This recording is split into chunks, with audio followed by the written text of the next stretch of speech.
अर्जुन पूरे शहर में एक प्लेबॉय के रूप में बदनाम था। उसके आसपास हमेशा अनगिनत लड़कियां रहती थीं, जबकि सबकी नजरों में मैं एक सीधी सादी और अच्छी लड़की थी। लेकिन जब अर्जुन और मैं रिश्ते में आए तो उसने जैसे खुद को पूरी तरह बदल लिया। वह मुझ पर प्यार और अपनापन बरसाता रहा। मुझे लगा था कि अब उसकी जिंदगी में सिर्फ मैं हूँ। फिर हमारी शादी का दिन आया। मैं सफेद शादी के जोड़े में सजी खड़ी थी, लेकिन उसी दिन अर्जुन मुझे सबके सामने छोड़कर चला गया। वह शादी के मंडप से उठकर बाहर निकल गया। तभी मुझे समझ आया कि उसका दिल हमेशा किसी और का था, उस लड़की का जिसने बचपन में मुझे छोड़ दिया था ताकि मम्मी पापा का सारा प्यार सिर्फ उसे मिले, मेरी अपनी बहन। बाद में मैंने अर्जुन से प्यार करना छोड़ दिया, लेकिन तब वही अर्जुन मुझसे माफी की भीख मांगने लगा। सबकी नजरों में अर्जुन और मैं एक परफेक्ट कपल थे, और मैं भी यही मानती थी। अभी कुछ देर पहले तक भी जब पादरी ने अर्जुन से पूछा कि क्या वह मुझसे शादी करेगा, तो मुझे पूरा यकीन था कि वह हाँ कहेगा। लेकिन उसकी जगह उसने सिर्फ इतना कहा, आई एम सॉरी, और फिर चर्च से भाग गया। दूल्हे के बिना शादी वहीं रुक गई। मम्मी पापा रिश्तेदारों और मेहमानों को संभालने की कोशिश कर रहे थे, लेकिन कोई भी उन सहानुभूति भरी नजरों को नहीं रोक पा रहा था जो बार बार मेरी तरफ उठ रही थीं। मेरी एक दोस्त ने अर्जुन का पीछा किया और आखिरकार उसकी लोकेशन मुझे भेज दी। मैं उस अस्पताल के कमरे तक पहुंची जिसका उसने जिक्र किया था। दरवाजे के बाहर खड़ी होकर ही मुझे अर्जुन की आवाज सुनाई दे रही थी, नैना, तुम इतनी लापरवाह कैसे हो सकती हो? मैं पूरे रास्ते बस तुम्हारी चिंता करता हुआ यहाँ आया हूँ। उसकी आवाज बेचैनी और फिक्र से भरी हुई थी। हर शब्द मेरे कानों तक साफ पहुंच रहा था। नैना, यही मेरी बहन का नाम था, लेकिन मुझे यकीन नहीं हो रहा था कि यह वही हो सकती है। अर्जुन सामने खड़ा था, इसलिए मैं अंदर बैठी लड़की का चेहरा ठीक से नहीं देख पा रही थी। लेकिन तभी मैंने उसकी कमजोर आवाज सुनी, अर्जुन, मैं ठीक हूँ। मैंने कन्फर्म कर लिया है, कोई गलतफहमी नहीं हुई थी। जिस औरत के लिए अर्जुन मुझे शादी के मंडप में छोड़कर आया था, वह सच में मेरी बहन थी। मैं काफी देर तक खिड़की से अंदर देखती रही। अर्जुन उसके आसपास भाग दौड़ कर रहा था, उसकी हर छोटी बड़ी जरूरत का ध्यान रख रहा था। वहां मौजूद दूसरे मरीज उसे इतना केयरिंग बॉयफ्रेंड कहकर तारीफ कर रहे थे, लेकिन उन दोनों में से किसी ने भी उन्हें रोका नहीं, बल्कि दोनों बस एक दूसरे को देखकर मुस्कुरा दिए। वह नजारा मैं और ज्यादा नहीं देख पाई और वहां से हार कर भाग आई। मेरा नाम साम्वी है, मेरी बहन का नाम नैना है, लेकिन सच कहूं तो मुझे उसके साथ जुड़ी बहुत कम बातें याद हैं। जब मैं 3 साल की थी, तब मेरी बड़ी बहन मुझे बाहर घुमाने ले गई थी। उसी दौरान हमारा सामना मानव तस्करों से हुआ। मुझे 15 साल की उम्र में जाकर ढूंढा गया। जब मैं घर वापस लौटी, तब तक नैना विदेश पढ़ने जा चुकी थी। मम्मी पापा चाहते थे कि वह वापस आकर फैमिली बिजनेस संभाले, लेकिन विदेश से पढ़ाई खत्म करने के बाद उसे वहां एक अच्छी नौकरी मिल गई और उसने साफ मना कर दिया। मेरे वापस आने के बाद हम सिर्फ एक बार मिले थे, वो भी पापा के जन्मदिन पर। उसके अलावा हमारा लगभग कोई संपर्क नहीं रहा। हम बहनें जरूर थीं, लेकिन अजनबियों से भी ज्यादा दूर। इस शादी के लिए भी मम्मी पापा ने उसे वापस आने को कहा था, लेकिन उसने यही कहा कि वह बहुत बिजी है और आ नहीं सकती। लेकिन अब वही अचानक इसी देश के एक अस्पताल में कैसे थी? और उसने अर्जुन को अपनी मदद के लिए क्यों बुलाया? जो घर हमारी शादी के बाद हमारा नया घर बनने वाला था, जहां मुझे और अर्जुन को साथ लौटना था, वहां अब सिर्फ मैं अकेली सोफे पर बैठी थी। दीवार पर लगी हमारी शादी की तस्वीर मेरी आंखों में चुभ रही थी। मैंने अर्जुन के दोस्त रोहित को फोन किया और पूछा कि आखिर अर्जुन और नैना के बीच क्या रिश्ता था। रोहित पहले हिचकिचाया, लेकिन आखिरकार उसने सब सच बता दिया। फोन कटने के बाद मेरा दिमाग पूरी तरह सुन्न पड़ गया। रोहित ने बताया कि अर्जुन और नैना बचपन के प्यार थे। एक बार नशे में अर्जुन ने उससे कहा था कि अगर नैना विदेश नहीं गई होती तो शायद आज उसकी दुल्हन वही होती। मतलब अर्जुन का असली प्यार हमेशा नैना ही थी। फोन पर बात करते वक्त मैं खुद को रोने से रोक रही थी, लेकिन कॉल खत्म होते ही मेरे आंसू रुकने का नाम नहीं ले रहे थे। सब कुछ धुंधला दिखाई देने लगा। मैं इतनी रोई कि मेरी सांसें तक टूटने लगी। मैं हांफ रही थी, बुरी तरह बिखर चुकी थी। मैंने गर्म पानी से नहाया, मेलाटोनिन की गोली खाई और खुद को जबरदस्ती सुलाने की कोशिश की। अगली सुबह जब मैं कमरे से बाहर निकली तो देखा अर्जुन डाइनिंग टेबल पर बैठा था। उसने हमेशा की तरह नाश्ता तैयार कर रखा था। मैं चाहती थी कि कल जो कुछ हुआ वह बस एक बुरा सपना हो, लेकिन तभी मेरी नजर अर्जुन की उंगली पर गई। उसकी शादी की अंगूठी गायब थी। मेरा गला सूख गया। काफी देर तक मैं एक शब्द भी नहीं बोल पाई। साम्वी। अर्जुन ने मेरा नाम वैसे ही लिया जैसे हमेशा लिया करता था। पहले मुझे उसका मेरे नाम को पुकारना बहुत अच्छा लगता था, लेकिन अब वही आवाज मेरे दिल में चुभ रही थी। हर बार जब वह साम्वी कहता तो मुझे अस्पताल में नैना के साथ उसकी वो मुस्कान याद आ जाती। फिर भी मैं जाकर उसके सामने बैठ गई। घर लौटने के बाद से जब पहली बार मेरी मुलाकात पड़ोस में रहने वाले अर्जुन से हुई थी, तब से मेरी पूरी जिंदगी जैसे उसी के आसपास घूमती रही। इसलिए मैं समझ नहीं पा रही थी कि मेरे दिल में बची उम्मीदें उन 8 सालों की वजह से थीं, जिन्हें मैं छोड़ नहीं पा रही थी, या फिर मैं अब भी सच में उससे प्यार करती थी। अर्जुन ने मुझे बैठते देखा और मेरे सामने दलिया का कटोरा रख दिया। फिर उसने धीरे से कहा, नैना बीमार है। कल मैं उसके साथ अस्पताल चेकअप के लिए गया था। मुझे उसकी बात बेहद हास्यास्पद लगी। मेरी बहन बीमार थी और मेरा पति मुझे शादी के मंडप में छोड़कर उसके साथ अस्पताल चला गया था। मैंने पूछा, अर्जुन, तुम्हें मुझे कुछ समझाना नहीं चाहिए। समझाना क्या था? उन दोनों के बीच आखिर रिश्ता क्या था? लेकिन अर्जुन की आंखों में जो ठंडा और शांत भाव था, उसने मुझे और उलझा दिया। उसने बस इतना कहा, साम्वी, मुझे कुछ समझाने की जरूरत नहीं है। मेरे और नैना के बीच कुछ भी नहीं है। कल जो हुआ उसके लिए सॉरी। मैं तुम्हें एक और शादी देकर उसकी भरपाई कर दूंगा। उसके बाद मैं और अर्जुन दोनों ने जैसे बिना बोले तय कर लिया कि उस दिन जो हुआ उसे कभी याद नहीं करेंगे। नैना भी मुझसे मिलने नहीं आई, जैसे उस दिन की सारी बातें सिर्फ मेरे दिमाग का वहम थी। इस बीच मैं और अर्जुन शादी की सारी रस्में पूरी कर चुके थे। साम्वी, तुमने अभी तक दादी को अपनी शादी की तस्वीरें क्यों नहीं दिखाईं? शादी के जोड़े में तुम बहुत सुंदर लगी होगी। बस अफसोस है कि दादी खुद शादी में नहीं आ पाईं। अस्पताल के बेड पर लेटी अर्जुन की दादी ने मेरा हाथ पकड़ा हुआ था। वह थोड़ी कमजोर जरूर लग रही थीं, लेकिन उनके चेहरे पर हमेशा की तरह अपनापन और प्यार था। अर्जुन नीचे झुककर दादी को प्यार से समझाने लगा, दादी, अभी फोटो तैयार नहीं हुई है। आपने दुल्हन को लेने वाला वीडियो तो देख ही लिया था ना? दादी को जैसे कुछ याद आया और उन्होंने सिर हिलाया। हाँ हाँ, हमारी साम्वी शादी के जोड़े में बहुत सुंदर लग रही थी। अर्जुन मुस्कुराया, जैसे ही शादी की तस्वीरें तैयार होंगी, मैं और साम्वी आपको दिखाने जरूर आएंगे। पूरे समय मैं चुप रही, बस अर्जुन और दादी को देखती रही और मन ही मन उलझती रही। पहले मुझे लगता था कि अर्जुन मुझसे प्यार करता है, इसलिए दादी ने मुझे अपनी इकलौती पोती बहू मान लिया। लेकिन अब लग रहा था शायद बात उल्टी थी। शायद दादी ने पहले तय कर लिया था कि मैं ही उनकी पोती बहू बनूंगी, इसलिए अर्जुन ने मुझसे शादी की। और जब बात उल्टी हो जाए तो उसके मायने भी पूरी तरह बदल जाते हैं। अर्जुन हमेशा की तरह सुबह का नाश्ता बनाकर मेरा इंतजार कर रहा था। मैं तैयार होकर आई तो हम दोनों साथ खाने बैठे। उसने मुझे दूध का गिलास दिया। गिलास लेते हुए मैंने उसकी तरफ देखकर कहा, आज रात जल्दी घर आ जाना। मेरी बात सुनकर भी अर्जुन ने सिर नहीं उठाया। वह फोन पर मैसेज देखते हुए बस यूं ही बोला, आज बहुत काम है। मैं कुछ पल चुप रही, फिर कुछ नहीं कहा। थोड़ी देर बाद शायद अर्जुन को कुछ अजीब लगा। उसने फोन से नजर उठाकर मेरी तरफ देखा। मैं चुपचाप सिर झुकाकर खा रही थी। उसने पूछा, आज कुछ खास है क्या? मैंने उसकी आंखों में देखा। अर्जुन की आंखें बहुत खूबसूरत थीं, ऐसी कि वह किसी कुत्ते को भी देख ले तो लगे जैसे बहुत प्यार से देख रहा हो। उसी वजह से शायद उससे प्यार करना इतना आसान था। मैंने नजरें हटा लीं। कुछ नहीं, बस चाहती थी कि आज तुम मेरे साथ डिनर करो। अर्जुन ने हाथ बढ़ाकर मेरे बाल हल्के से बिखेर दिए। उसकी आवाज हमेशा की तरह नरम थी। कल करते हैं, ठीक है?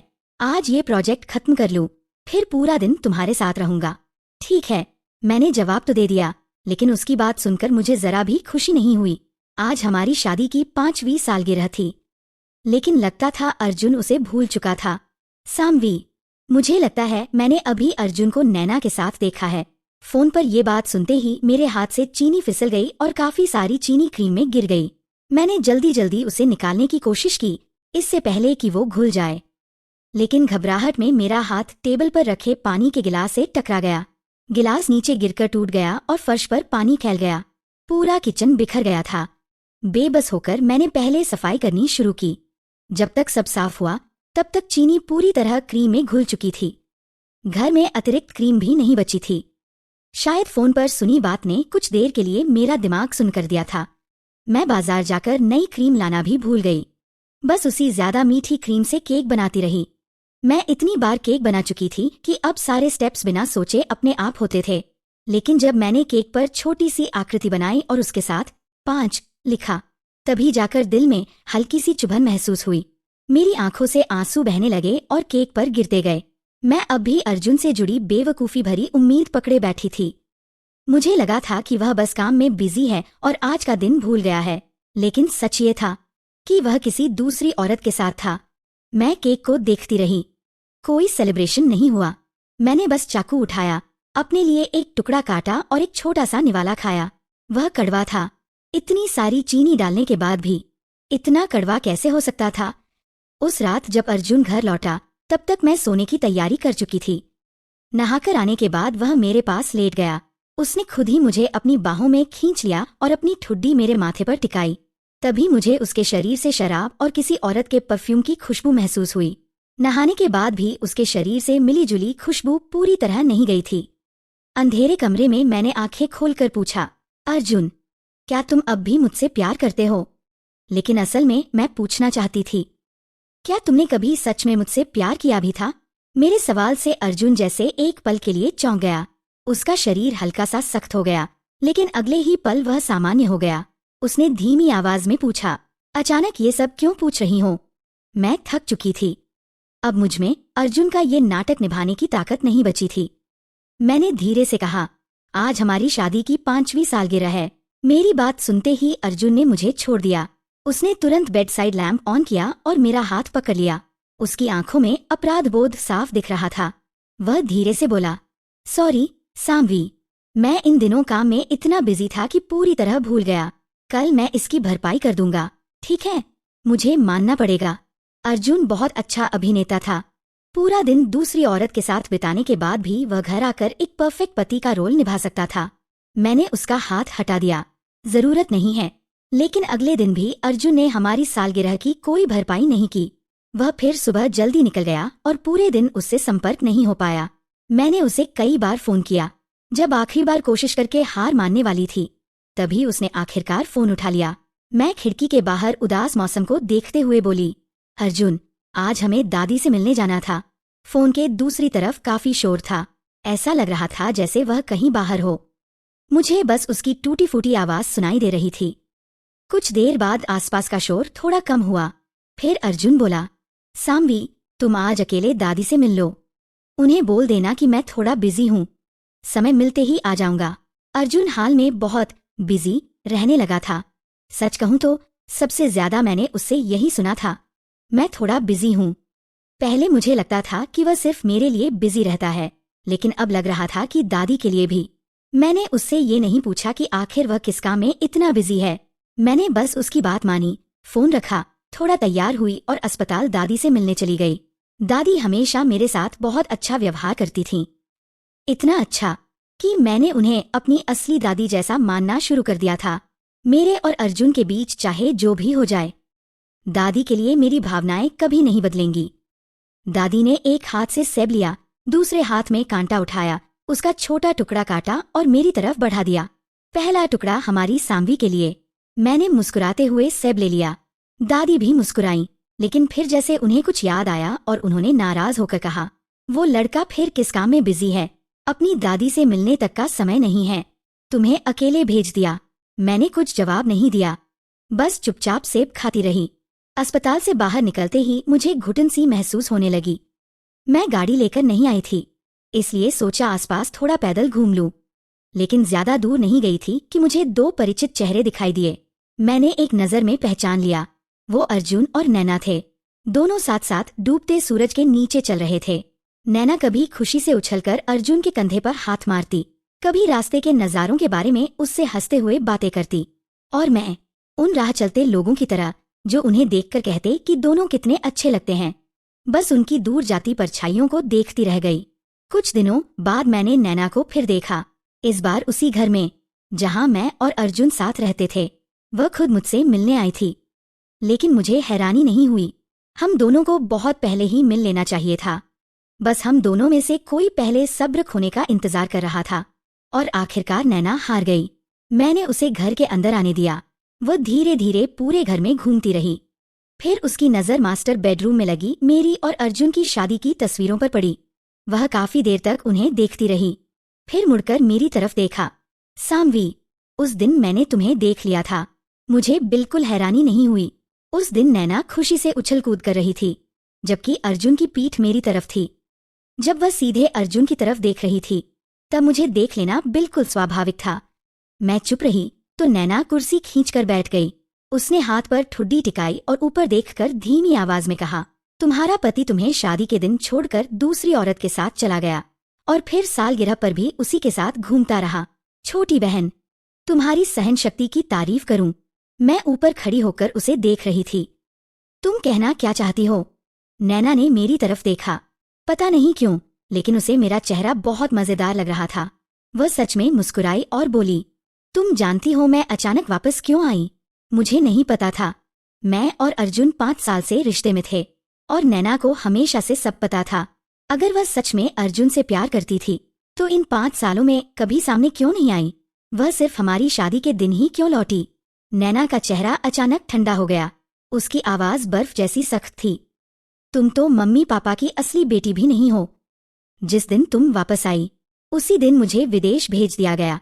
आखिर क्यों तुम्हें अर्जुन से शादी करने का हक मिले? मैं तुम्हें कभी खुश नहीं रहने दूंगी।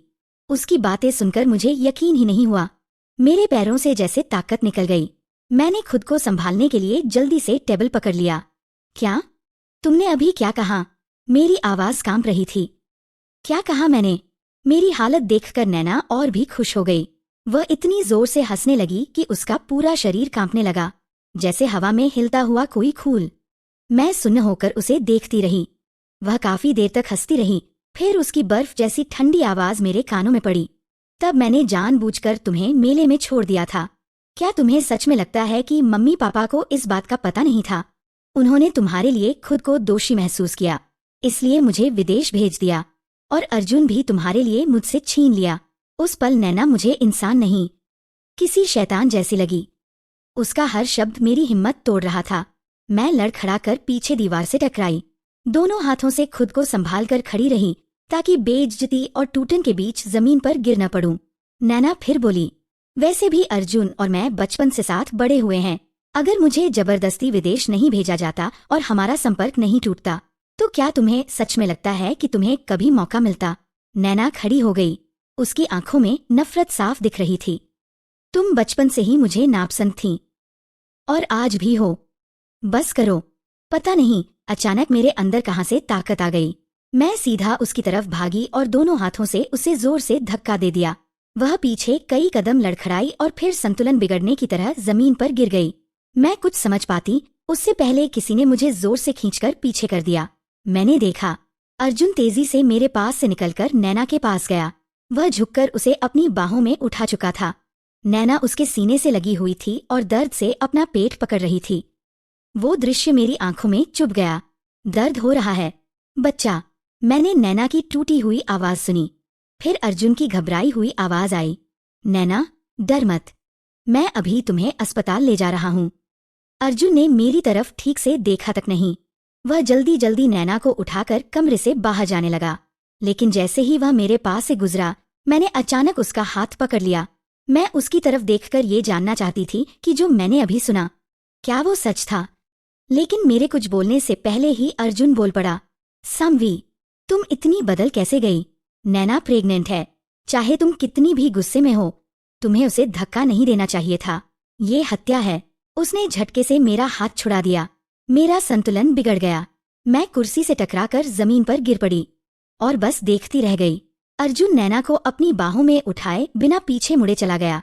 दर्द, पूरा शरीर दर्द से जल रहा था, लेकिन सबसे ज्यादा दर्द मेरे पेट के नीचे हो रहा था। मैं उठने की कोशिश कर रही थी, लेकिन शरीर में बिल्कुल ताकत नहीं बची थी। मैं खड़ी तक नहीं हो पा रही थी। कुछ गलत लग रहा था। जब मैंने नीचे देखा तो मेरे पैरों के बीच से खून बह रहा था। फर्श का एक हिस्सा लाल हो चुका था। होश खोने से पहले मैंने आखिरी ताकत जुटाकर फोन निकाला और एम्बुलेंस को कॉल किया। ऑपरेशन थिएटर में डॉक्टर ने गंभीर आवाज में कहा, आपकी हालत बहुत खराब है। बच्चा अब नहीं बच सकता। तुरंत ऑपरेशन करना पड़ेगा। आपके परिवार वाले कहाँ हैं? हमें उनके साइन चाहिए। बहुत दर्द हो रहा था, लेकिन मैं अभी भी होश में थी। मैंने पूरी ताकत लगाकर नर्स का हाथ पकड़ा और टूटी आवाज में कहा, मैं खुद साइन करूंगी। ऑपरेशन शुरू कीजिए। नर्सें शायद समझ गई थीं कि कुछ गड़बड़ है।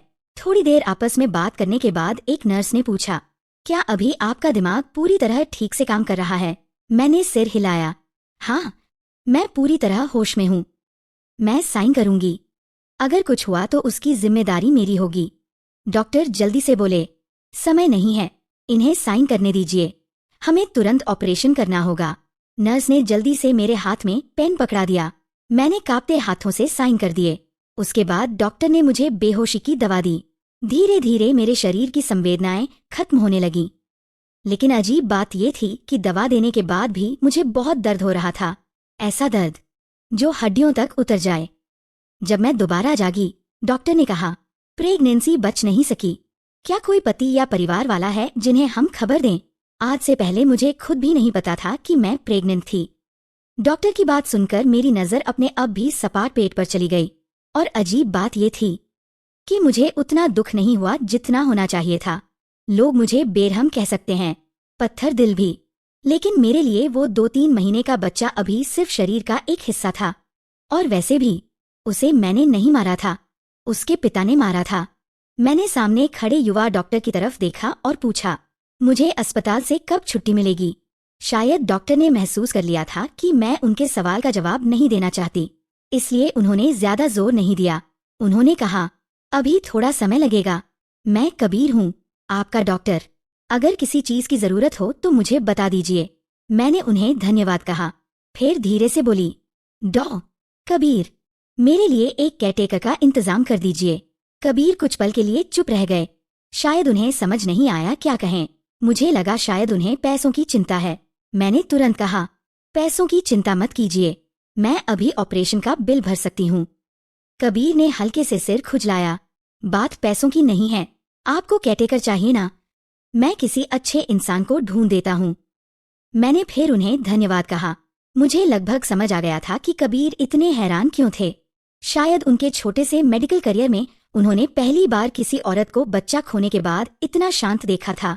कहते हैं ना, सबसे बड़ा दुख तब होता है जब इंसान का दिल ही मर जाए। कबीर काफी मजाकिया इंसान थे। कम से कम हमारे वार्ड में तो सब यही कहते थे। सब उनकी बहुत तारीफ करते थे। उन्होंने जो केयरटेकर मेरे लिए रखी थी वह भी बहुत अच्छी थी। उसे पता था कौन सी बातें नहीं पूछनी चाहिए, लेकिन अपने काम में वह बेहद ध्यान रखती थी। संक्षेप में कहूँ तो अस्पताल में उसने मेरा बहुत अच्छा ख्याल रखा। अस्पताल में भर्ती होने के तीसरे दिन मुझे नैना का मैसेज आया। उसने अपना प्रेगनेंसी चेकअप रिपोर्ट भेजा था। साथ में बच्चे की अल्ट्रासाउंड फोटो भी थी और रिपोर्ट पर बड़े साफ अक्षरों में लिखा था, हेल्दी। मैं काफी देर तक उस तस्वीर को खाली नजरों से देखती रही। दिमाग पूरी तरह खाली था। ना कोई गुस्सा, ना कोई दर्द, ना कोई सोच। तभी अचानक किसी ने मेरा फोन ढक दिया। मैंने ऊपर देखा। कबीर मेरे सामने खड़े थे। उन्होंने चेकअप करते हुए आराम से मेरा फोन बंद कर दिया और बोले, अभी आपको आराम की जरूरत है, फोन थोड़ा कम इस्तेमाल कीजिए। मैंने चुपचाप हाथ बढ़ाया, इशारा किया कि मेरा फोन वापस दे दीजिए। डॉ कबीर, मुझे एक मैसेज का जवाब देना है। कबीर ने मेरी आंखों में देखा। कुछ पल बाद वह मान गए और मेरा फोन वापस दे दिया। मैंने नैना की प्रेगनेंसी रिपोर्ट अर्जुन को फॉरवर्ड की। साथ में सिर्फ 2 शब्द लिखे, बधाई हो। उस दिन कबीर हमेशा की तरह वार्ड राउंड पर आए। चेकअप खत्म करने के बाद उन्होंने मेरी तरफ देखकर कहा, इन दिनों मौसम काफी अच्छा है और आपकी रिकवरी भी जल्दी हो रही है। क्यों ना शांति आंटी आपको नीचे थोड़ी देर टहलाने ले जाएं। मैंने खिड़की के बाहर आती धूप की तरफ देखा। रोशनी थोड़ी तेज लग रही थी। फिर मैंने वापस कबीर की तरफ देखकर पूछा, मुझे अस्पताल से छुट्टी कब मिलेगी? कबीर बोले, आप सिर्फ डिलीवरी की वजह से भर्ती नहीं हैं। आपके सारे वाइटल साइन भी अभी स्थिर नहीं हैं। आज की रिपोर्ट आ जाने दीजिए। अगर सब ठीक रहा तो शायद कल डिस्चार्ज मिल जाएगा। मैंने सिर हिलाया और कुछ नहीं कहा। इन कुछ दिनों में मम्मी पापा और दादी सभी का फोन आया था। मैंने बस इतना कहा कि मैं बिजनेस ट्रिप पर हूँ। लेकिन अर्जुन, उसने एक बार भी फोन नहीं किया। इस बार ऐसा नहीं था कि मुझे उससे कोई उम्मीद बाकी थी। बस मुझे अपना पुराना वाला रूप बेहद बेवकूफ लगने लगा था। कबीर राउंड खत्म करके चले गए और मैं फिर सो गई। दोपहर में जाकर मैंने शांति आंटी से कहा कि वो मुझे नीचे थोड़ी देर घुमाने ले चलें। शांति आंटी मेरी माँ से भी बड़ी उम्र की थीं। हम दोनों में ज्यादा समानता नहीं थी, लेकिन उनकी बातें सुनना बहुत सुकून देता था। मैं अक्सर चुपचाप बैठकर उनके घर परिवार के किस्से सुना करती थी। अस्पताल के गार्डन में मैं लकड़ी की बेंच पर बैठी थी, सिर थोड़ा टेढ़ा करके शांति आंटी की बातें सुन रही थी और बीच बीच में जवाब भी दे रही थी। तभी उनकी परछाई के पीछे मुझे अर्जुन और नैना खड़े दिखाई दिए। नैना का हाथ उसके पेट पर था। अब उसके पेट का हल्का उभार साफ दिखाई देने लगा था। दोनों के चेहरों पर मुस्कान थी। उन्हें देखकर कोई भी यही सोचता कि वो नई नई शादीशुदा जोड़ी हैं। शांति आंटी ने मेरी नजरों का पीछा किया और पीछे मुड़कर अर्जुन और नैना को देखा। फिर उन्होंने हल्की सी आह भरते हुए कहा, दोनों कितने अच्छे लग रहे हैं साथ में। अचानक मेरी नाक में जलन सी हुई। मैंने सिर झुकाकर अपने सपाट पेट की तरफ देखा और आंखों से आंसू बह निकले। ये पहली बार था जब मुझे अपने बच्चे के ना होने का सच में दुख महसूस हुआ। मेरे बच्चे को उसके अपने पिता ने मार दिया था और वही पिता अब किसी दूसरे बच्चे के आने की खुशी मना रहा था। जिस दिन मुझे अस्पताल से छुट्टी मिली, मैंने अर्जुन को घर बुलाया। जब वह अंदर आया और उसने मुझे टेबल पर सादा खाना लगाए बैठे देखा, तो वह मेरी शांति देखकर थोड़ा हैरान हुआ। वह कुछ देर वहीं खड़ा रहा, फिर धीरे से आकर मेरे सामने बैठ गया। मेरा खाना बनाने का हुनर कभी खास अच्छा नहीं था। कुछ निवाले खाने के बाद मेरा मन नहीं हुआ, इसलिए मैंने चॉपस्टिक नीचे रख दी। फिर टेबल पर रखे कागज उठाकर अर्जुन की तरफ बढ़ा दिए। अर्जुन ने उन्हें खोला। ऊपर बड़े अक्षरों में लिखा था, तलाक का समझौता। शायद उसे उम्मीद नहीं थी कि मैं ऐसा कुछ सामने रखूंगी। वह काफी देर तक कागजों को देखता रहा। मैंने बिना किसी भाव के उसकी तरफ देखा और धीरे से कहा, अर्जुन, हमें तलाक ले लेना चाहिए। अर्जुन को जवाब देने में काफी समय लगा। फिर वह बोला, सामवी, वो बच्चा मेरा नहीं है। नैना के एक्स बॉयफ्रेंड ने बच्चा स्वीकार नहीं किया। उसकी तबीयत भी ठीक नहीं है, इसलिए उसने मुझसे मदद मांगी। अर्जुन मुझे सफाई दे रहा था, जैसे उसे लगता हो कि कुछ बातें कह देने से मैं उसे माफ कर दूंगी। मैंने सिर झुकाया और हल्की सी हंसी निकल गई। कितनी विडंबना थी। पता नहीं जब अर्जुन को ये सच पता चलेगा कि उसने किसी और के बच्चे के लिए अपना ही बच्चा मार दिया, तब उसे पछतावा होगा या नहीं। लेकिन अब इन बातों का कोई मतलब नहीं था। तलाक के कागजों पर पहले ही मेरे साइन थे। उसे बस अपने साइन करने थे और अगले दिन हम कोर्ट जाकर तलाक पूरा कर सकते थे। अर्जुन ने बाकी कागज पलट कर भी नहीं देखे। उसकी नजर काफी देर तक पहले पन्ने पर टिकी रही। फिर उसने सिर उठाकर मेरी तरफ देखा। क्या तुम सच में तलाक चाहती हो? अर्जुन की नजरों में मैं कभी ऐसी औरत नहीं थी जो तलाक की बात करे। आखिर मैं वही थी जिसने शादी वाले दिन भी चुप रहकर सब सह लिया था, जब वो दूसरी औरत के साथ मुझे छोड़कर चला गया था। मैंने बिना किसी भाव के उसकी तरफ देखा। अब मैं अंदर से पूरी तरह सुन्न हो चुकी थी। मैंने बस कहा, अब बाकी बात मेरे वकील तुमसे करेंगे। इतना कहकर मैं उठी, टेबल के पास रखा सूटकेस उठाया और उस मनहूस जगह को छोड़ने के लिए बढ़ गई।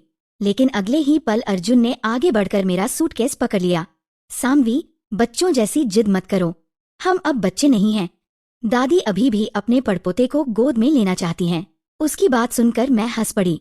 ऐसा लगा जैसे मैंने कोई बहुत बड़ा मजाक सुन लिया हो। लेकिन हंसते हंसते मेरी नाक में फिर वही जलन होने लगी। फिर भी मैंने जिद करके आंसू नहीं गिरने दिए। मैंने अर्जुन का हाथ झटक दिया।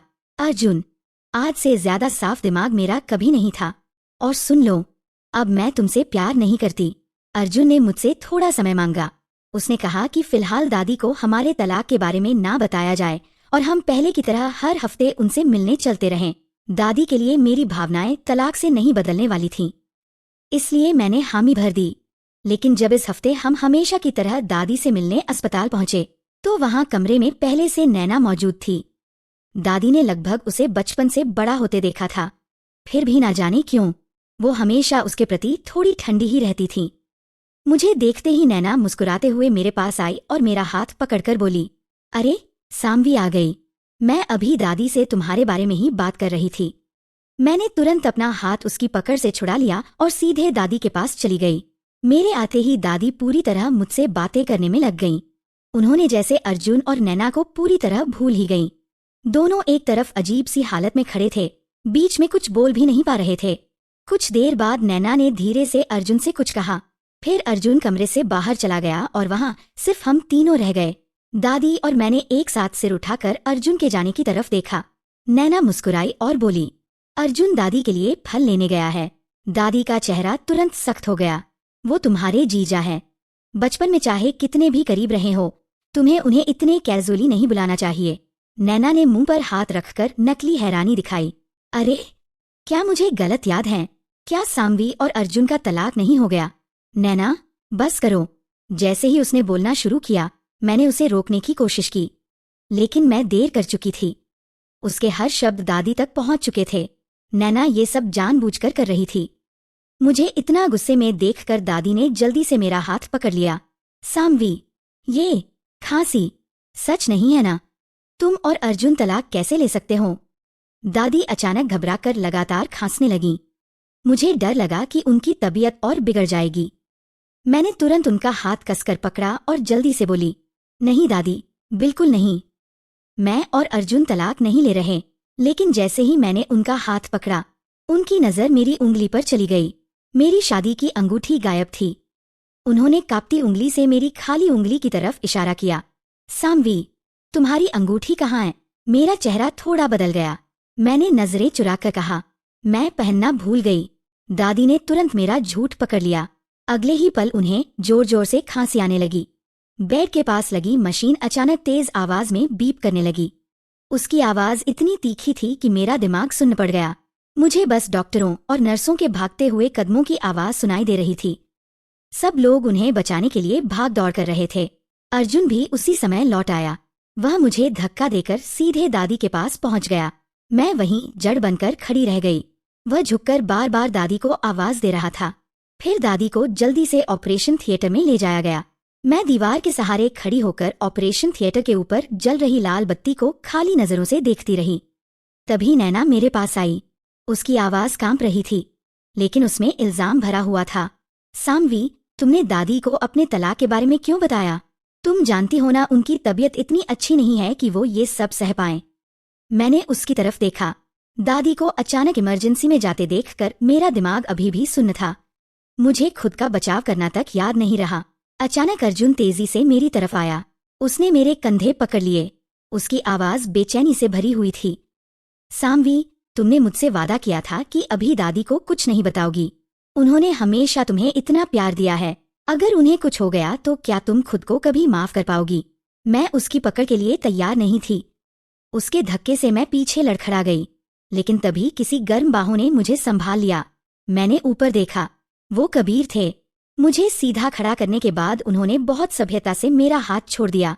फिर अर्जुन की तरफ देखकर गुस्से में बोले, ऑपरेशन थिएटर के सामने परिवार वालों को शोर नहीं करना चाहिए, और इन्हें अभी अभी गर्भपात हुआ है।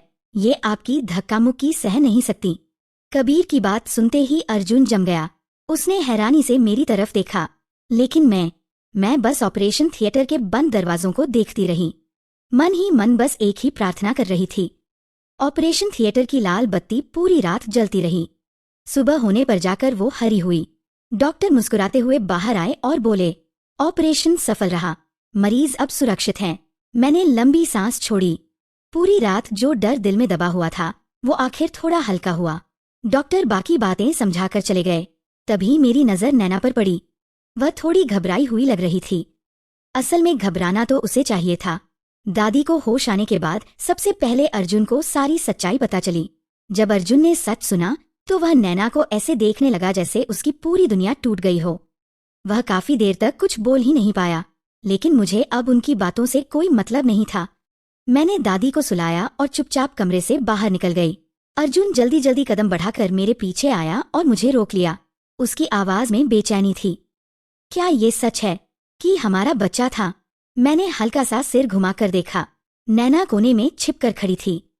मैंने अर्जुन की तरफ देखकर सिर हिला दिया। हाँ, बच्चा था, लेकिन उसे तुमने अपने हाथों से मार दिया। और अभी अभी तुम्हारी प्यारी नैना लगभग तुम्हारी दादी की जान भी ले चुकी थी। मेरे होठों पर हल्की सी व्यंग्य भरी मुस्कान आ गई। तुम दोनों सच में एक दूसरे के लिए ही बने हो। जब मैं अस्पताल से बाहर निकली तो मैंने कबीर को उनकी कार के पास खड़ा देखा। ऐसा लग रहा था जैसे वह किसी का इंतजार कर रहे हों।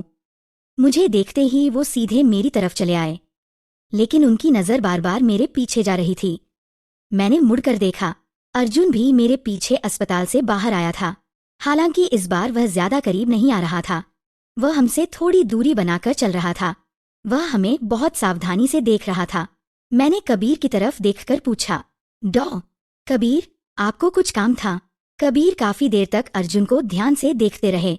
फिर उन्होंने नजरें हटाईं और मुझसे बोले, आपकी हालत अभी ठीक नहीं है, मैं आपको घर छोड़ देता हूँ।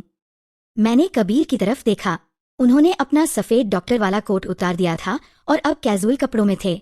अब वो किसी शांत और गंभीर डॉक्टर जैसे नहीं लग रहे थे जो लोगों की जान बचाता हो, बल्कि ऐसे लग रहे थे जैसे कोई लड़का जो अक्सर डेटिंग पर जाता हो। मैंने फिर पूछा, क्या अस्पताल इतना ध्यान रखता है? कबीर हल्का सा मुस्कुराए। अस्पताल इतना ध्यान नहीं रखता, मैं रखता हूँ, मिस सांवी। पूरे रास्ते कबीर सच में बहुत ध्यान रखने वाले साबित हुए। उन्होंने कोई भी बेहुदा या निजी सवाल नहीं पूछा। हम बस आम बातों पर बात करते रहे। ज्यादातर वो बोलते रहे और मैं बीच बीच में जवाब देती रही। घर छोड़ने के बाद भी कबीर ज्यादा देर नहीं रुके, वो जल्दी ही चले गए। मैं घर के अंदर गई और दरवाजा खोला तो देखा मम्मी पापा सोफे पर बैठे बात कर रहे थे। मुझे देखते ही दोनों चुप हो गए। उनके चेहरे गंभीर थे। उन्हें देखते हुए पहली बार मुझे अजीब सा परायापन महसूस हुआ। जब मैं पहली बार इस घर में वापस आई थी, तभी मैंने महसूस किया था कि मैं नैना जैसी बिल्कुल नहीं दिखती। हमारे बीच कोई समानता नहीं थी। अब सब समझ आ रहा था। मम्मी ने मेरी तरफ चिंता से देखते हुए पूछा, सामवी, क्या तुम्हें कुछ पता चल गया है? पूरी रात जागने की वजह से मैं बहुत थकी हुई थी। मैं किचन में गई, अपने लिए कॉफी बनाई और शांत आवाज में कहा, हाँ। नैना ने मुझे सब बता दिया, ये भी कि उसने जानबूझकर मुझे बचपन में छोड़ दिया था। मेरी बात सुनकर मम्मी पापा ने एक दूसरे की तरफ देखा। दोनों समझ नहीं पा रहे थे कि क्या कहें। अगर मैं रोती, चिल्लाती या हंगामा करती तो शायद उनका अपराध बोध थोड़ा कम हो जाता, लेकिन मेरा शांत रहना उन्हें और असहज कर रहा था। मम्मी धीरे से बोली, सामवी, क्या तुम नैना को माफ? लेकिन उनकी आवाज बीच में ही भर्रा गई। वो आगे बोल ही नहीं पाईं। दोनों एक दूसरे को देखते रहे, लेकिन बाकी शब्द किसी के मुंह से नहीं निकले। मैंने एक ही घूंट में पूरी कॉफी खत्म कर दी। उसकी कड़वाहट मेरी जीभ पर फैल गई। कप को कसकर पकड़ते हुए, उसकी हल्की गर्मी महसूस करते हुए मैंने दोनों की तरफ देखा और धीरे धीरे कहा, इस बात के लिए मैं आप दोनों को दोष नहीं देती, लेकिन नैना की तरफ से माफी मांगने की जरूरत नहीं है। मैं उसे इस जिंदगी में कभी माफ नहीं करूंगी। मेरी बात सुनने के बाद मम्मी पापा ने फिर कभी नैना का नाम नहीं लिया। उन्होंने बस मुझे मेरी असली कहानी बताई। मेरे असली माता पिता उनके बहुत करीबी दोस्त थे। मेरे जैविक पिता पापा के साथी सैनिक थे। एक बचाव मिशन के दौरान उन्होंने अपनी जान दे दी। मेरी असली माँ पहले से ही कमजोर रहती थी। मेरे जन्म के बाद उनकी तबीयत और खराब हो गई थी। जब उन्हें पापा की मौत की खबर मिली तो वो पूरी तरह टूट गई, और जब मैं सिर्फ 2 साल की थी तब उनका भी निधन हो गया। मेरे असली माता पिता का यहाँ कोई रिश्तेदार नहीं था, इसलिए मम्मी पापा ने मुझे गोद ले लिया। उन्होंने हमेशा मुझे अपनी बेटी की तरह पाला, लेकिन क्योंकि मैं उनके दिवंगत दोस्तों की बेटी थी, इसलिए वो मुझे कभी डांटते या मारते नहीं थे, जबकि नैना को वो एक सामान्य बच्चे की तरह डांट देते थे। लेकिन उस समय नैना बहुत छोटी थी। वो ये सब नहीं समझ पाई। उसे बस इतना लगा कि मेरे आने के बाद मम्मी पापा का प्यार उससे छिन गया, और तभी उसके दिल में वो अंधेरा पैदा हुआ। अपनी पूरी कहानी सुनने के बाद मेरे हाथ कप पकड़ते हुए कांपने लगे। 23 साल बाद मुझे पहली बार अपने बारे में सच पता चला था। मम्मी धीरे से बोली, सामवी, नाम तुम्हारी असली माँ ने रखा था। मैंने अपने सामने बैठे मम्मी पापा को देखा। चाहे वो अपराध बोध था या मुझे खो देने का डर, लेकिन जब से मैं 15 साल की उम्र में वापस मिली थी, उन्होंने हमेशा मुझे बहुत प्यार दिया था। मैंने धीरे से कहा, मम्मी। मेरे मुंह से ये शब्द सुनकर वो चौंक गईं। शायद उन्हें उम्मीद नहीं थी कि मैं अब भी उन्हें यही बुलाऊंगी। मम्मी की आंखें तुरंत भर आईं। उनकी आवाज खुशी से कांप रही थी। जब मैं तलाक के लिए सिविल अफेयर्स ऑफिस पहुंची तो वहां अर्जुन पहले से खड़ा था। उसे देखकर लगा जैसे वो बहुत कम समय में बूढ़ा हो गया हो। अर्जुन हमेशा अपनी शक्ल सूरत का बहुत ध्यान रखता था, लेकिन अब उसकी दाढ़ी और बाल काफी बढ़ चुके थे। उसने खुद को ठीक करने की भी कोशिश नहीं की थी। मुझे कार से उतरते देख वह जल्दी से मेरे पास आया। उसकी आंखें लाल थीं और आवाज हल्की कांप रही थी। सामवी, क्या हमें सच में ये सब करना जरूरी है? मैंने शांत नजरों से उसकी तरफ देखा। जितनी जल्दी खत्म हो जाए उतना दोनों के लिए अच्छा है। अर्जुन कुछ और कहना चाहता था, लेकिन मैं कुछ सुनना नहीं चाहती थी। मैं सीधे ऑफिस के अंदर चली गई। आज तलाक लेने वालों की ज्यादा भीड़ नहीं थी। मैं और अर्जुन जल्दी ही अपना तलाक पूरा कर चुके थे। जब मैंने अपने हाथ में तलाक के कागज पकड़े तो अचानक मेरी नाक में जलन हुई। आंसू अपने आप निकलने लगे। लेकिन ये आंसू अर्जुन के लिए नहीं थे। ये उन 5 सालों के लिए थे जो मैंने एक बेवकूफ की तरह बिताए थे। तभी सिविल अफेयर्स ऑफिस के बाहर अचानक कबीर दिखाई दिए। वो अपनी चमकदार स्पोर्ट्स कार के पास खड़े थे। उनके हाथ में छोटे सफेद फूलों का एक बड़ा गुलदस्ता था जिसने आसपास खड़े काफी लोगों का ध्यान अपनी तरफ खींच लिया। मैं थोड़ी हैरान रह गई। उस दिन जब कबीर ने पूछा था कि क्या मैं अस्पताल फॉलोअप के लिए फ्री हूँ, तब मैंने उन्हें बताया था कि मैं तलाक लेने जा रही हूँ। उन्होंने बस इतना कहा था, बधाई हो। उन्होंने ये नहीं बताया था कि वो आएंगे, और मैंने तो बिल्कुल भी नहीं सोचा था कि वो सच में वहां पहुंच जाएंगे। कबीर मेरे पास आए। उनके हाथ में फूलों का एक गुलदस्ता था। उन्होंने वो मुझे देते हुए कहा, सामवी, स्नोड्रॉप फूल नए जन्म की निशानी होते हैं। नई जिंदगी की शुरुआत मुबारक हो। मैंने फूल लेते हुए उन्हें धन्यवाद कहा। सच में ये मेरी नई जिंदगी की शुरुआत थी।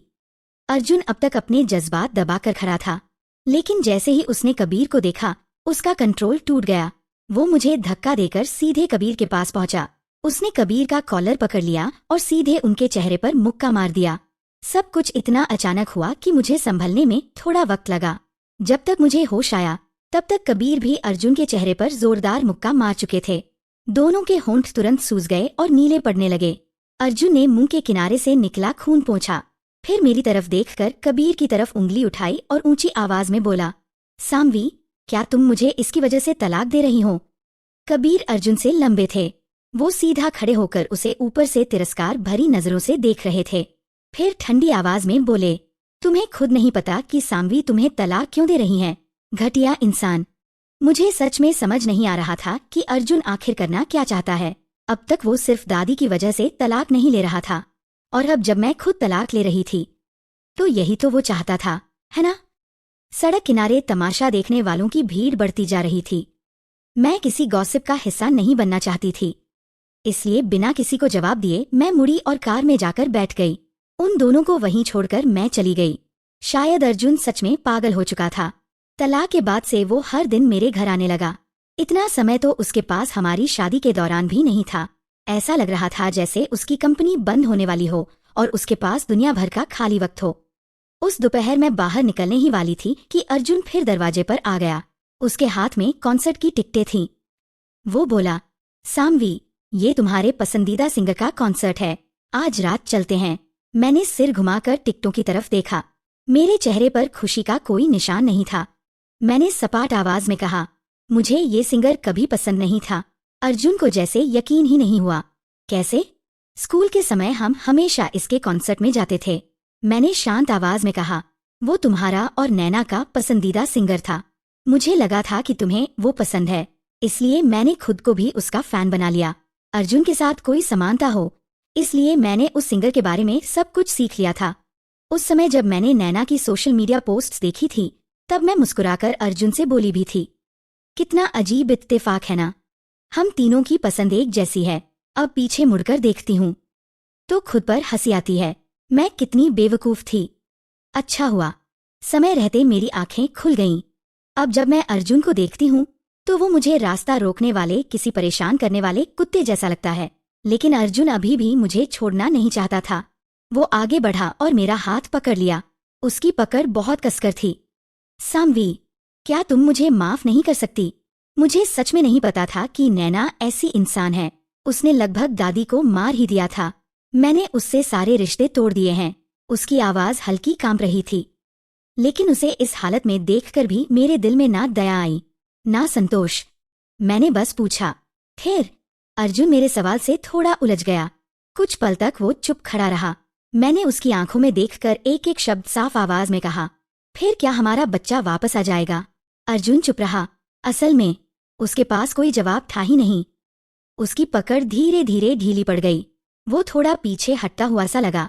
मैंने उसकी तरफ देखते हुए कहा, याद दिलाऊं तुम्हें, उस दिन तुमने ही मुझे टेबल के कोने पर धक्का दिया था, और जब मेरा ऑपरेशन हो रहा था तब तुम दूसरी औरत और उसके बच्चे के साथ थे।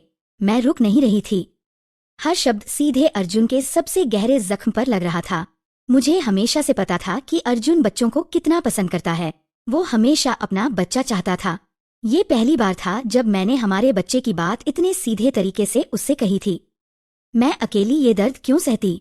अब उसे भी इसका एहसास होना चाहिए था। उस दिन के बाद अर्जुन फिर कभी मुझसे मिलने नहीं आया। मैंने अर्जुन और नैना से जुड़े सारे नंबर और संपर्क ब्लॉक कर दिए। ये दोनों लोग पूरी तरह मेरी जिंदगी से गायब हो गए। एक रात अचानक दरवाजे पर दस्तक हुई। सामवी, दरवाजा खोलो।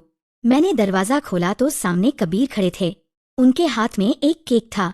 ऐसे अचानक मिलने वाले सरप्राइज आज भी मेरे दिल को हल्का सा धड़का देते थे। कबीर अधीर होकर बोले, बस खड़ी मत रहो। रात के 12 बज चुके हैं। जल्दी से विश मांगो और मोमबत्तियां बुझाओ। मैंने हाथ जोड़कर आंखें बंद की, एक इच्छा मांगी और फिर मोमबत्तियां बुझा दी। कबीर ने गंभीर चेहरे से कहा, हैप्पी बर्थडे सामवी। तभी मैंने ध्यान दिया कि कबीर ने कपड़े तक नहीं बदले थे।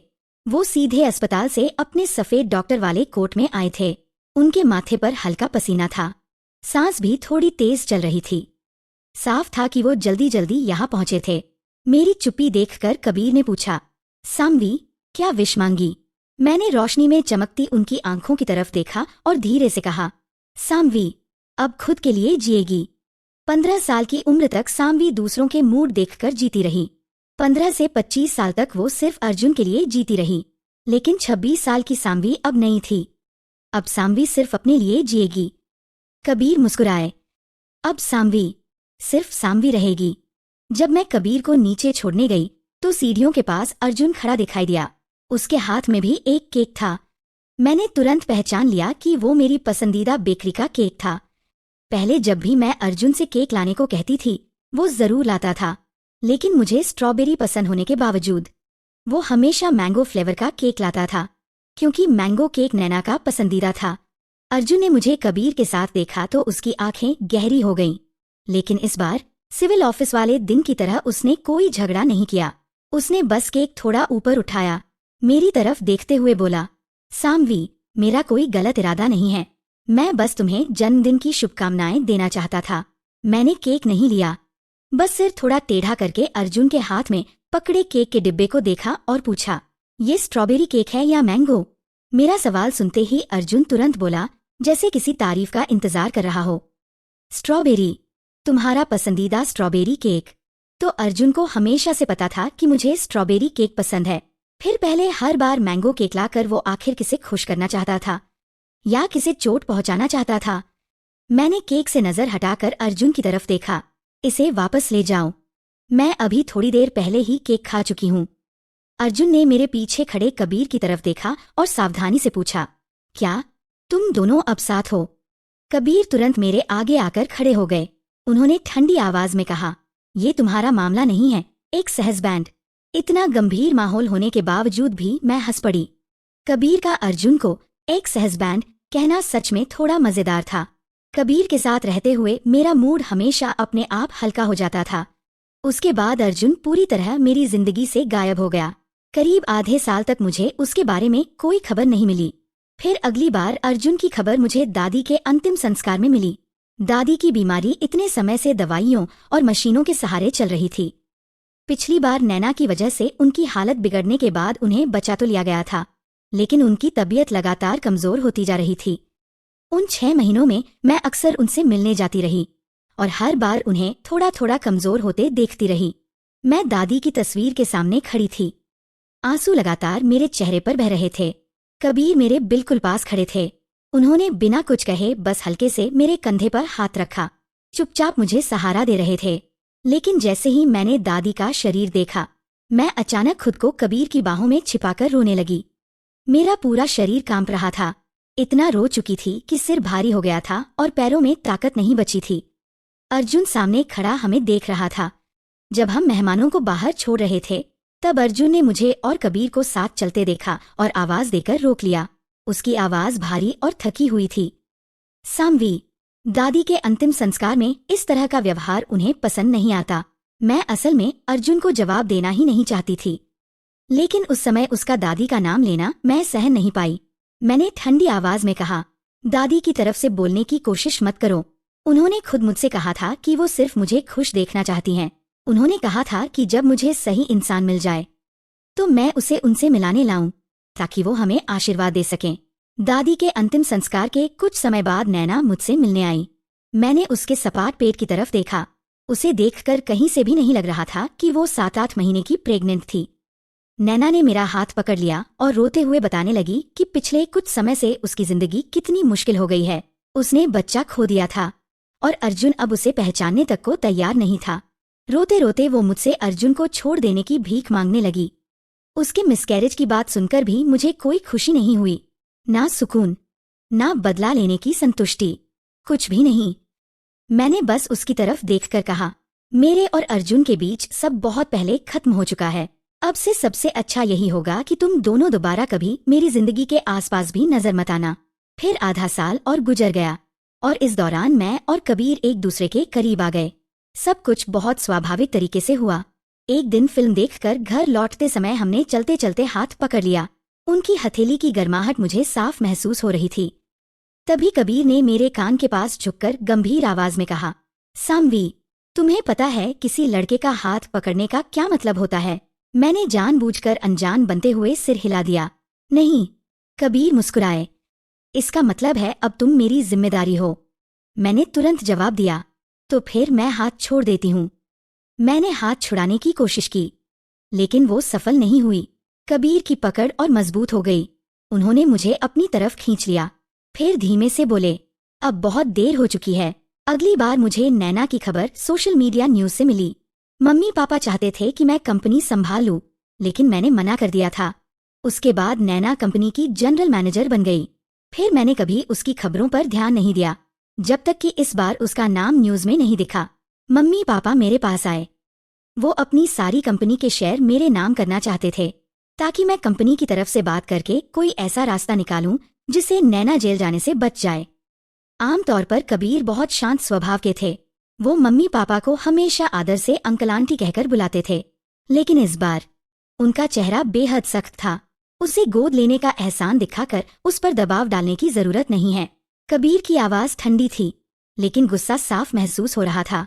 उन्होंने मम्मी पापा की तरफ देखकर कहा, क्या आपने कभी सोचा है कि साम्वी ने जितना दुख झेला उसकी वजह ही आपका उसे गोद लेना था?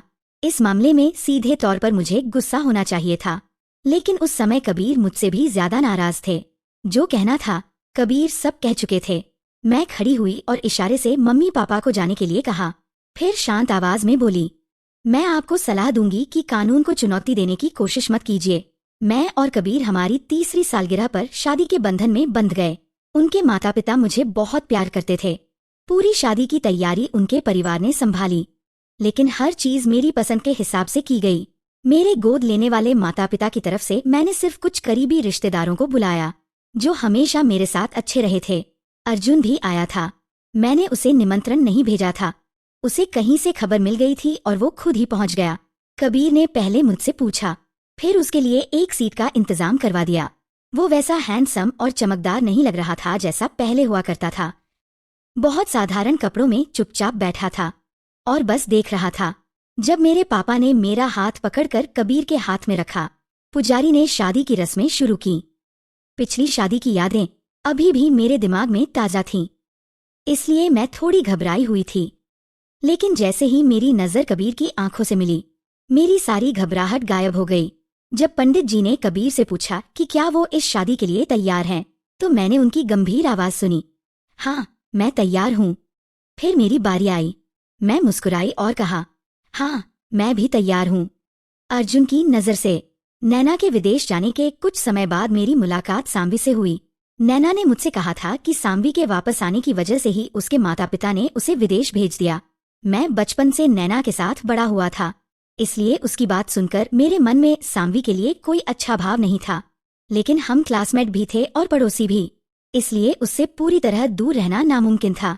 मैं उससे ज्यादा बात नहीं करना चाहता था, लेकिन वो लड़की जैसे मेरे चेहरे के भाव समझ ही नहीं पाती थी। वो हमेशा मेरे पीछे घूमती रहती थी। बाद में नैना ने कहा कि वो विदेश में ही अपना करियर बनाना चाहती है और वापस नहीं आएगी। और उसी समय साम्वी ने मुझसे अपने प्यार का इजहार कर दिया। मैंने उस दिन थोड़ी ज्यादा शराब पी रखी थी। पता नहीं कैसे, लेकिन मैंने हाँ कह दिया। मैं खुद भी नहीं समझ पाता था कि साम्वी के लिए मेरी भावनाएं क्या थीं। लेकिन वो सच में मुझसे बहुत प्यार करती थी। चाहे मैं कितना भी अनजान बनने की कोशिश करूं या उसे कम ध्यान दूं, उसका प्यार कभी कम नहीं हुआ। उस समय मैंने सोचा था, वैसे भी मेरा कोई नुकसान तो नहीं हो रहा। और ऐसे ही 5 साल गुजर गए। फिर हमारी शादी हो गई। लेकिन शादी वाले दिन नैना वापस आ गई। मैं उसे देखने अस्पताल चला गया। उसके बाद भी हमारी मुलाकातें होती रहीं। ऐसा लगने लगा जैसे हमारा अफेयर चल रहा हो। मैं खुद भी समझ नहीं पा रहा था कि साम्वी और नैना में से किसके लिए क्या महसूस करता हूँ। मैं दोनों के बीच फंस गया था। फिर बहुत कुछ हुआ। बच्चा चला गया और दादी भी लगभग मर ही गई थी। ऑपरेशन के बाद दादी ने मुझे पूरी सच्चाई बताई। उन्होंने ये भी बताया कि उन्हें पहले से पता था कि नैना जानबूझकर साम्वी को मेले में छोड़ आई थी। तभी मुझे पहली बार समझ आया कि नैना कैसी इंसान है। लेकिन तब तक बहुत देर हो चुकी थी। साम्वी तलाक चाहती थी। मैंने उसे रोकने की बहुत कोशिश की, लेकिन कोई फायदा नहीं हुआ। जब भी मैं कबीर को उसके साथ देखता, मुझे जलन होने लगती थी। और उसी वजह से मैं अक्सर गलत बातें कह देता था। यहाँ तक कि दादी के अंतिम संस्कार में भी। बाद में उन्होंने शादी कर ली। मुझे खबर तक नहीं दी गई। फिर भी मैं चला गया, बिना बुलाए। मैंने दूर से साम्वी को देखा और धीरे से होंठ हिलाकर कहा, साम्वी, मैं चाहता हूं कि तुम खुश रहो। शायद मेरे बिना ही साम्वी सच में खुश रह सकती थी।